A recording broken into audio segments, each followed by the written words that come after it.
السلام عليكم ورحمة الله وبركاته وأنا wanaagsan dhammaan asxaabta nagu xiran waxaan rabnaa maanta inaan iska hortaagno su'aalo maalmihii ugu dambeeyay nagu soo laalaabanayay oo dabcan bulshadu soo weydiinaysay dabcan ka hadli mayno waa maxay lottery ama bakhtiyaa nasiib sidoo kale shuruudaha lotteryga ama waxa loo yaqaano DV lotteryga Mareykanka ama bakhtiyaa nasiibka Mareykanka ama qaabka loo buuxsado foomka lotteryga sidoo kale ka hadli mayno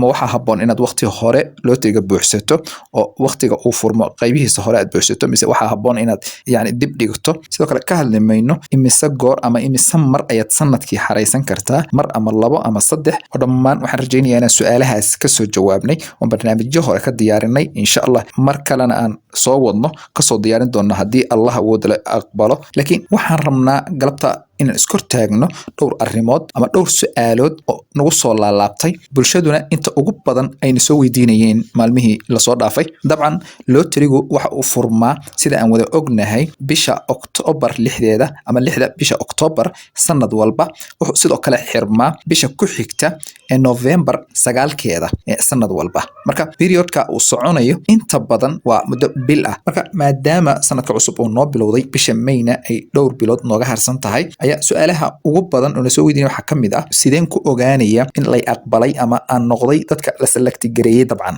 ama dadka la doortay dadka la doorto dabcan qofkuna waxa uu geliyaa confirmation numberkiisa ama numberkii la siiyay marka uu ka jawaabayay ama uu xareysanayay barnaamijka lotteryga kaas oo uu ku raadinsanayo markii la gaaro bisha May in la qaatay iyo in kale uu ku ogaanayo marka dabcan qofkii garanaya oo fahansan programka uu raadsan karaa qofkii aan fahansanayna waxa habboon inuu yani la kaashado dad markaas fahamsan sidoo kale waxa kamid ah su'aalaha inta badan soo laalaabtay inuu la soo weydiiyay lacalla hadii la aqbalo oo aan noqdo dadka la select gareeyay ama la qaatay interviewgu qaabkeebu u ekaan doona ama sidee buu noqon doona ma online ba interviewga lagu galaya ma safaarad ba lagu maraya oo safaarad baan tagaya iyo su'aalo noocaas marka waxa muhiim ah in halkan ka xusno hadii aad joogto dabcan wadan Mareykanku safaarad ku leeyahay halkaas ayaa dabcan ka maraysa interviewgaaga laakiin hadii aad joogto wadan uunan Mareykanku safaarad ku lahayn ama safaarad rasmi ah uunan Mareykanku uga furnayn sida wadanka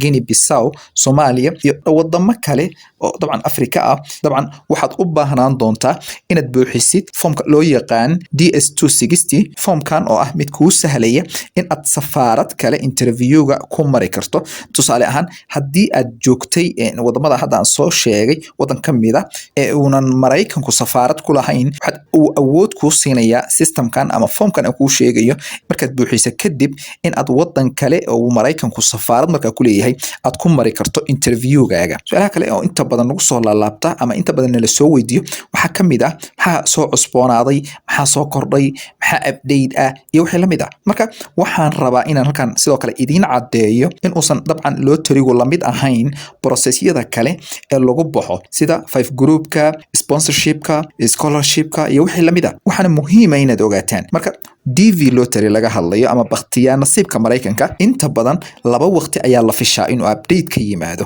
ama ay suurtagal tahay in update laga helo xilliga uu furmayo oo ah October 6deeda ama October 6 hadba sidaad u taqaan sanad walba iyo xilliga dadku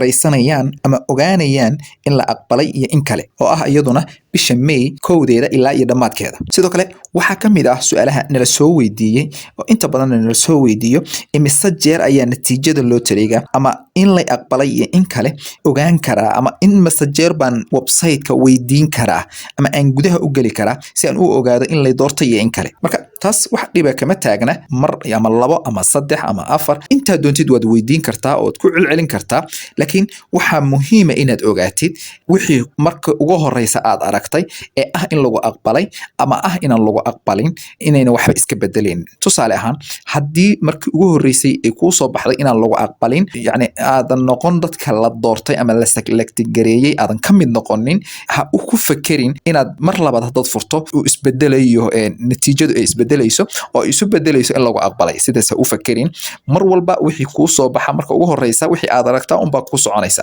hadii marka ugu horeysa ay ku soo baxdo dabcan in lagu aqbalay ama lagu qaatay ama lagu lagu select gareeyay sidaas bay ku soconaysaa boqol jeer haddaad ku celceliso in lagu select gareeyay unba kuu soo baxaysa markaad furto haddii aad intaasoo boqol jeer ku celcelisana haddaan marba lagu select garayn mar walba waxa kuu soo baxaysa inaan lagu select garayn marka waxaa jira dad u fakera in haddii ay natiijada ku celceliyaan dhowr jeer furaan haddana fiiriyaan inay marka dambe aqbalaad helayaan oo dabcan sidaas lagu aqbalay marka sidaas ma ahan xaqiiqadu taasna waa muhiim inaan isla ogaan ugu dambayntii anigoo soo koobaya muuqaalkaana raba inaan uga faa'iidaysto waxa maalmihii dambe soo badanayay ama na soo gaarayay dad badan oo weliba haween u badan oo inta badan telefono loo soo diro ama qaab kale loola soo xiriiro kuwaasoo loo sheegayay inay guulaysteen ama ay ka mid noqdeen dabcan dadka uu Maraykanku qaadanayo ama loteriga ee ku guulaystay sidaas darteedna ay lacaga soo diraan waxaana soo gaartay in dad badan lacaga looga qaatay qaab systematiga looga qaaday qaarkood telefono loo soo diray qaarkood website lagala soo xiriiray qaarkood email loo soo diray oo dabcan loo sheegayo inay guulaysteen ka bacdina ay lacaga soo diraan sidaasna lacago fara badan ku bixiyay marka waxaan rabaa halkan inaan uga faa'iideysto una sheego dhammaan guud ahaan ummadda Soomaaliyeed ama inta luqadda aan ku hadlayo ama afka aan ku hadlayo fahmaysa in aysan jirin wax lacag ah oo la xiriira loteriga ama haddii aad guulaysatid iyo haddii aadan guulaysanba wax lacag oo ku xiran inaad guulaysatay iyo inaad guulaysan yani sheegitaankeeda ama lacago la xiriira loteriga aynan jirin oo dabcan haddii aad guulaysatidna aad ku ogaanaysid qaab online ahaan aad u ogaanaysid oo ay tahay waxa wada xiriiraya adiga systemku ay yihiin waxa wada xiriiraya ka bacdina haddii aad noqoto inaad guulaysatay dabcan aad safaaradda markaas kuugu dhow ama meesha aad yani safaarad kuugu dhow ama meesha wadanka aad ka abaalgaraysay safaaradeeda dabcan aad tegi karto adoon wax kharasha lacag midna lagu weydiinin marka arrimahan la xiriira lacagaha la isweydiinayo ama la isla soo xiriirayo ama taleefanada la isu soo dirayo wax ka jira ma lahan dad fara badan oo arrintaas ay ku dhacdayna waan aragnay dadku ha ka fajignaadaan hana iska ilaaliyaan dad waxaa jira qowlaysata ah oo qaabkaas ku shaqaysta oo dadka lacaga qaabkaas kaga qaata Soomaaliduna aad bay ugu beer nugushahay oo markii qofka la yiraahdo dhoof baa lagu hayaa ama waad guulaysatay ama Maraykan baa lagu geynayaa ama Canada lagu geynayaa waxa laga yaabaa xogaagii uu haystayba inuu yani bixiyo yani xiiso uu u qabo arrintaas marka waan uga digaynaa dhammaan ummadda Soomaaliyeed inaysan arrintaasi waxba ka jirin in haddii lagu soo waco telefoon lagu soo diro ama haddii email lagu soo diro ay tahay waxba kama jiraan dabcan dadku indha dheer u yeeshaan kana fajignaadaan arrimahaas wixii kale oo arrimahan ka soo kordha waanu idiin soo gudbin doonaa dhammaan su'aalaha aad tabanaysaana insha Allah waanu ka soo jawaabi doonaa haddii ay tahay markii ugu horeysay ee aad soo booqato channelkeena waxa naga xasuusin ah inaad muuqaalka like garayso si share garayso subscribe-na aad noo tiraahdo si dad badan uu u gaaro ugana faa'iideystaan sidoo kale wixii talo iyo tusaalaha inaad qaybta comments-ka noogu reebto aad bay noo dhiirigelinaysaa waaniga walaalkiin Saacid Xaaji Aadan iyo bahda Saacid Tube oo idin leh wassalaamu calaykum wa rahmatullaahi wa barakaatuh